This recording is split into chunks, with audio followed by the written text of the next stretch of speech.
बाहेरच्या लोंढ्यांमुळेच रेल्वे सेवा कोलमडली असा आरोप राज ठाकरेंनी केलाय। सगळे निवडणुकांमध्ये गुंतले, शहराकडे कुणाचंही लक्षच नाहीये, कोण येतंय कोण जातंय काही माहिती नाहीये असंही राज ठाकरेंनी म्हटलंय।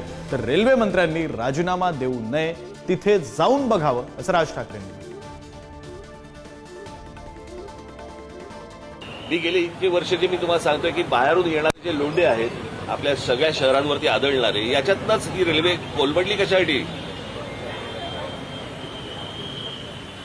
रेल्वेचा बोजवारा उडालेला आहे, सगळ्या अख्ख्या ट्रॅफिकचा बोजवारा उडालेला आहे, लोकांना चालायला फुटपाथ नाहीयेत, ट्रॅफिकसाठी वाहनांसाठी रस्ते नाहीयेत, कोण येतंय कोण जातंय माहिती नाहीये। नुसते तुम्हाला मेट्रो आणि त्या काय ते तुमचे बाकीच्या सगळ्या सोयी सुविधा करतात ना, ते काय मेट्रो आणि काय करतात ते मोनो रेल्वे, ह्याने प्रश्न नाही सुटणार।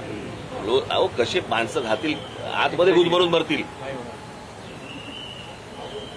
किती गर्दी असेल कल्पना आहे का तुम्हाला?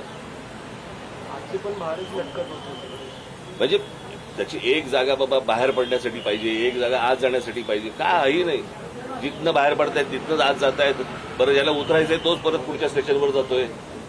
हे काय बरोबर, हे काय नव्याने हा काऊन निर्माण नाही झालाय, हे माहिती आहे ना लोकांचं, कळलं का? रेल्वे मंत्री म्हणून काय करतात?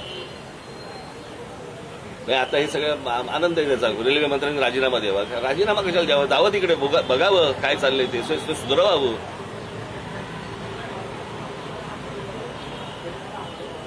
संख्या वाढत नाही, अहो तुम्ही एकदा मुंबईच्या रेल्वेमध्ये प्रवास करून बघावं, मग तुम्हाला कळेल मी काय म्हणतोय ते।